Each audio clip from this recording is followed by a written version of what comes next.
If I'm going into a turn and I've got a little bit too much throttle and I exceed my traction, so what happens is the rear wheel starts to slide. Now, you've got the rear wheel is not aligned with the front wheel as that's happening, but then the issue is I may respond with closing the throttle. Correct. By closing the throttle, I can regain my traction, and therein is the problem. So I've got the rear wheel not lined up with the front because I slid out a little bit, and now all of a sudden I have this instant grip, and that's a slingshot effect that throws you over the bike. Absolutely. Essentially, it's the high side, right? Absolutely, and let me tell you, it's all quiet right here before you hit the ground. How would I know? Anytime, and again to simplify this, anytime throttle is applied, minimal grip due to being a smaller side of the tire, meaning due to lean angle, you have a small side of the tire, the contact patch gets smaller naturally. Okay, you go from 100 points of contact down to 0. All right, so 80, 70, 60, 50, you apply throttle, now you're asking it to hold the weight of the bike up and turn and accelerate. You went from 50 down to 10. Too much. Too much. And when 0 points of contact occur, there's a crash involved. Now, when the rear wheel is out of line with the steering head, okay, no matter if it's 1 degree or 30 degrees, the point is you're now sliding, and you're sliding due to loss of contact and grip. And once it regains that, it's going to want to straighten itself back out with the steering head, and that's when the ejection occurs. That's when you actually get ejected out of the seat. Now, the only thing that I know of in terms of my recovery technique for a situation like that is where is the problem? The problem is that instant regaining of traction and that misaligning between the front wheel and the rear wheel. So it's kind of like the minute you grip, the forces kind of pushes the rear wheel in line instantly, and that's what catapults you. So the thing is, avoid that instant traction, right? So what I've been taught and the way I approach that is rather than closing the throttle really quick, actually hold the throttle.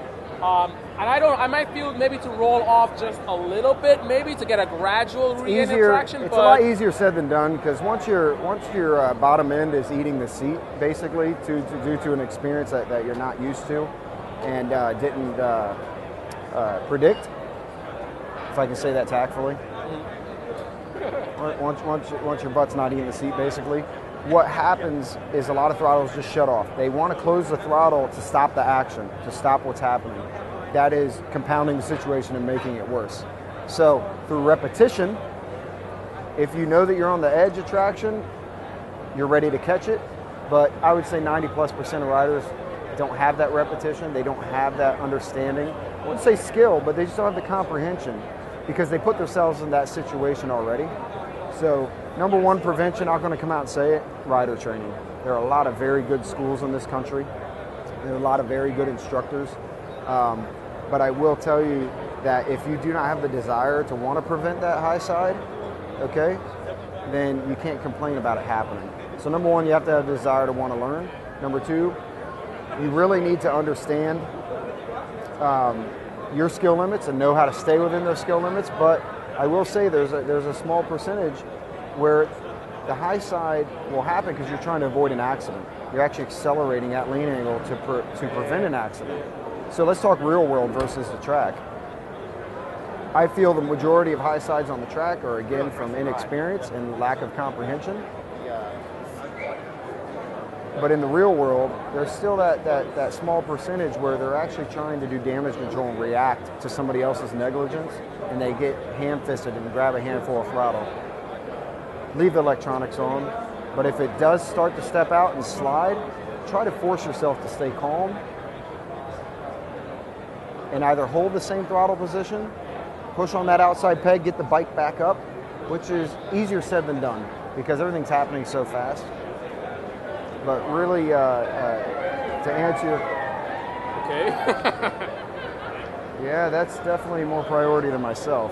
We're actually here with the S1000RR, which is very interesting because the technology on this bike, you can actually use this bike to prevent you from having a high side in the first place. because you've got the lean angle sensor, you've got the rear wheel speed sensor as well. I mean, the bike is constantly monitoring a lot of stuff, you know, in aviation terms, the attitude of the bike in terms of what the bike is doing. So it'll sense when you're about to get into trouble and intervene in a manner that doesn't really interrupt your flow. You know, it's not going to be abrupt and kind of throw you off kind of thing. It knows how to intervene in a proper manner. So that's a really cool thing. But the thing about it that's also nice is some people say, I don't like electronics. You know, electronics are for noobs and, you know, whatever. Even though the pros use electronics, they have traction control on those bikes, but whatever. Some people want to ride the bike raw. You can turn this stuff all off. ABS, traction control. You can have ABS off, traction control on, or vice versa. You can totally customize this bike. So let's say you're on this bike, on the track, on the street, and you're pushing hard, and you're concerned about the potential of high-siding on a bike like this. What do you recommend? Like, how do you avoid high-siding? And if you're in a potential where it might happen, how do you stop it? How do you recover? Well, number one is situational awareness. You have to understand your environment. Again, whether you're in the real world, on the street, or on the track, you have to understand the elements, cold asphalt, cold air temperature. And if you don't, okay, let's say you do, but let's say you do not, the electronics, grasping and understanding how the electronics on the S1000RR will work for you will really minimize that liability of high-siding. Wow. And in an event where it's actually off, I mean, how do you avoid high-siding? Like, any tips there? Very, very important to minimize lean angle, maximize contact patch. But then riders ask, well, how am I going to turn if the bike is more upright? And it's very simple. To minimize, the easiest way to minimize lean angle and maximize contact patch is not twisting your spine, not twisting your body up the gas tank, basically. That keeps a high center of gravity. So the bike is trying to turn.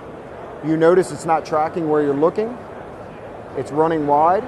So some riders get back on the gas to basically keep going where they're looking, but now they've maximized lean angle, minimized contact patch because they're twisted. So if it's a right-hand turn and they're twisted, their head's up, I mean, they're compounding the situation by constantly sitting higher on the bike and pushing the motorcycle down to make the corner versus being twisted, okay, versus straightening themselves out, minimizing their center of gravity by getting off the top of the machine and bringing the motorcycle back up. So you really have to understand that it starts with us. We haven't even talked about throttle control, but I'm really kind of jumping ahead, and to minimize your the high side, your question really starts with us. But then when you have a machine that has all the electronics, so with electronics turned off, which I don't recommend, I mean, they're insurance, they're a lot softer now on the second generation 2012 BMW and 2013, BMW S1000RR. But throttle control is very, very important, and the 2013 BMW S1000RR actually has 2 throttle responses. So in rain mode, it has its own throttle response, and then Sport Race and Slick has a throttle response. So when the traction control is completely turned off and the light is solid, you now have still a smooth throttle response that will make up for a little overzealous.